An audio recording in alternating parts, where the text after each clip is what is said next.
midowga ardayda jaamacadaha oo aad u fara badan ee ka kala yimid jaamacadaha ku yaala gobolka Banaadir kuwaasoo si iskooda soo xilqaamay ayaa ka sameeyay howlo nadaafadeed lagu soo celinayo bilicda gobolka Banaadir xarunta maktabada qaranka ee ku taala degmada Xamarweyne ee gobolka Banaadir waxa howlaha nadaafadeed ujeedadiisu ahayd sidii loo soo celin lahaa bilicda iyo nadaafada caasimadda magaalada Muqdisho taasoo qayb ka ah sidii wax loogu qaban lahaa horumarka iyo nadaafada degmooyinka gobolka Banaadir qaar ka mid ah ardayda oo ka hadlay goobta ay howlaha nadaafadeed ka socotay ayaa tilmaamay in si iskooda ay soo xilqaameen isla markaana ay doonayaan inay ka shaqeeyaan horumarka iyo dib u dhiska dalkooda hooyo anagoo ah midowgii ardayda qaranka Soomaaliyeed waxaan isku xilqaanay inaan wax ka qabano sidoo kale arday kasta ee Soomaaliyeed ee wax barta waxaan ka codsanaynaa in uu nagu taageero muruqiisa iyo maskaxdiisa agaasimaha maktabada qaranka Maxamed Shiil ayaa ku amaanay ardayda isu soo xilqaantay kuwaas oo u taagan sidii ay u horumarin lahaayeen dalkooda hooyo waxaan aad iyo aad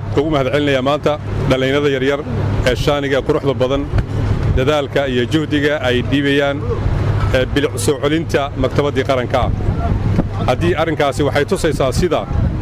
jiilka dhalinyarada soo koraya wadaninimada iyo Soomaalinimada ay uga muuqato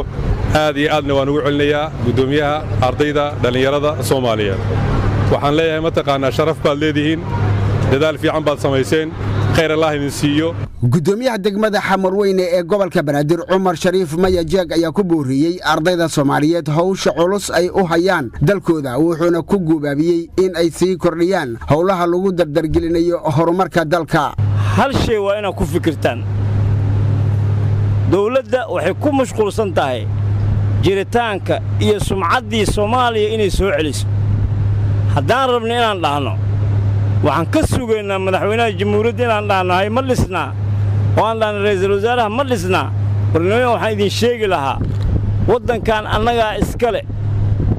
warkaaliya wallaahi billaahi tallaahi $1 aan dhista dalkan oo dhan oo Soomaali isku dardarto Muuse Cusmaan Abtow telefishinka qaranka Soomaaliyeed Muqdisho